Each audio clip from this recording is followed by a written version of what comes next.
اس ماہ مبارک کی بے شمار فضیلتیں ہیں، بے شمار اس کی برکتیں ہیں،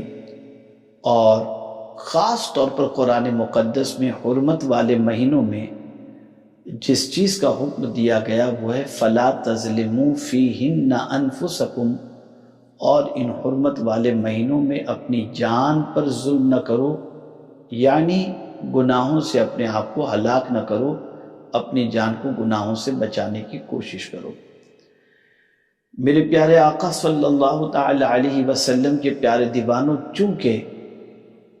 ماہ رجب میں لوگ عمرے کی تیاری کرتے تھے اور شوال و ذی قعدہ اور ذی الحج کے اندر لوگ حج کی تیاری کرتے تھے، اس بنیاد پر بھی ان چاروں مہینوں کو حرمت والا مہینہ قرار دیا گیا۔ تفسیر در منصور کے اندر موجود ہے کہ حضرت انس رضی اللہ تعالیٰ عنہ سے مروی ہے کہ رسول رحمت صلی اللہ علیہ وسلم نے فرمایا، جس کسی نے حرمت والے مہینے میں جمعرات، جمعہ اور ہفتے کے دن روزے رکھے، اللہ تعالیٰ اس کے لیے 2 سال کی عبادت لکھ دے گا۔ کہ رسول گرامی وقار صلی اللہ علیہ وسلم نے فرمایا، بادروا بالاعمال الصالحہ، نیکی کرنے میں جلدی کرو۔ آج توانائی ہے، روزے رکھ سکتے ہوں تو رکھیں، پھر پتہ نہیں طبیعت ساتھ دے یا نہ دے، تو جب تک اللہ جتنا ساتھ دے نیکی کے اندر کوتاہی نہیں کرنی چاہیے۔ اسی طریقے سے حضرت سعید رضی اللہ تعالیٰ عنہ سے مروی ہے کہ جس شخص نے رجب کا 1 دن کا روزہ رکھا تو وہ 1 سال کے روزے کے برابر ہے، اور جس نے 8 دن روزے رکھے تو اس کے لیے جنت کے 8 دروازے کھول دیے گئے، اور جس کسی نے 10 دن روزے رکھے اس نے اللہ تعالیٰ سے جس شے کے بارے میں بھی سوال کیا اللہ تعالیٰ اسے وہ عطا فرمائے گا، اور جس نے 15 دن روزے رکھے تو آسمان سے ندا دینے والا ندا دیتا ہے، تیرے سابقہ گناہ بخش دیے گئے، پس نیا عمل کر،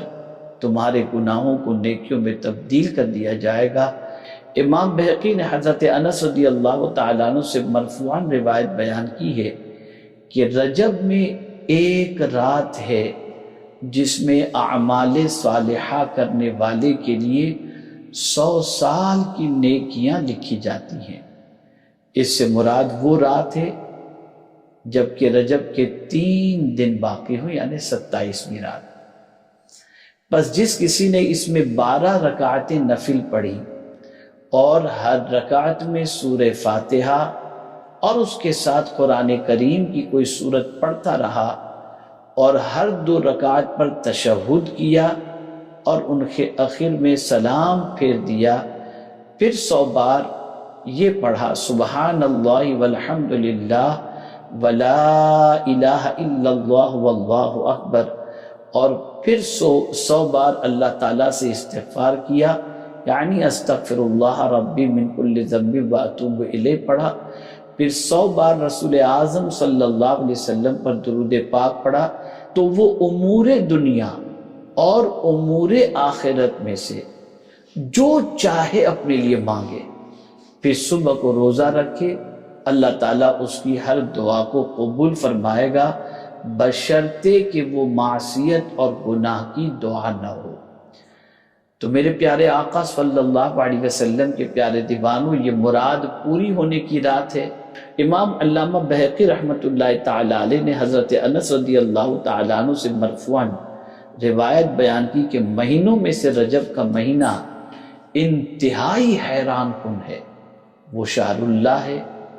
جو رجب کے مہینے کی تعظیم کرے گا گویا اس نے اللہ تعالیٰ کے امر کی تعظیم کی، یعنی حکم کی،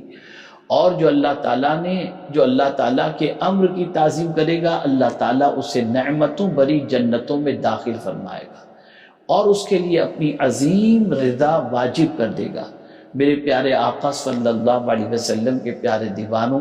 کتنی عظیم فضیلت ہے ماہ رجب المرجب کی، اس لیے ہمیں چاہیے کہ جس کی نسبت اللہ نے اپنی طرف کر دی کہ ماہ رجب شہر اللہ ہے، اللہ کا مہینہ ہے، تو ہمیں اس میں اللہ کی بندگی زیادہ اور خاص طور پر اللہ عز و جل کی نافرمانی اور اس کے رسول صلی اللہ علیہ وسلم کی نافرمانی سے بچنا چاہیے۔ ایک بڑی پیاری فضیلت میں آپ کے سامنے پیش کرتا ہوں۔ فتاوی رضویہ شریف میں اعلیٰ حضرت عظیم البرکت امام عشق و محبت نے ماہ رجب المرجب کا ایک نام شہر اسم فرمایا، یعنی بحرہ مہینہ۔ چنانچہ اعلیٰ حضرت عظیم البرکت امام عشق و محبت فتاوی رضویہ میں اس نام کی وجہ کچھ یوں ارشاد فرماتے ہیں کہ ہر مہینہ اپنے ہر قسم کے وقائع یعنی واقعات کی گواہی دے گا سوائے رجب کے، کہ حسنات بیان کرے گا، یعنی ہر مہینہ اس مہینے کے اندر جو کچھ بھی ہوا ہے اس مہینے کے بارے میں بتائے گا، لیکن ماہ رجب یہ صرف حسنات کے بارے میں، نیکیوں کے بارے میں بتائے گا۔ میرے پیارے آقا صلی اللہ علیہ وسلم کے پیارے دیوانوں، یہ ساری فضیلتیں اور یہ ساری برکتیں فقط اس لیے ہے کہ اللہ تعالیٰ اپنے حبیب صلی اللہ علیہ وسلم کی امت پر کرم فرما رہا ہے، اور رب قدیر جل جلالہ چاہتا ہے کسی بھی صورت کسی بھی بہانے امت مصطفیٰ صلی اللہ علیہ وسلم کی بخشش ہو جائے۔ تو اے رسول اعظم صلی اللہ علیہ وسلم کے دیوانوں، میں چند چیزیں آپ کی سماعتوں کے حوالے کرتا ہوں۔ ماہ رجب میں اس کا خاص طور پر اہتمام کریں۔ پہلی چیز، اس ماہ مبارک میں زیادہ سے زیادہ گناہوں سے بچیں۔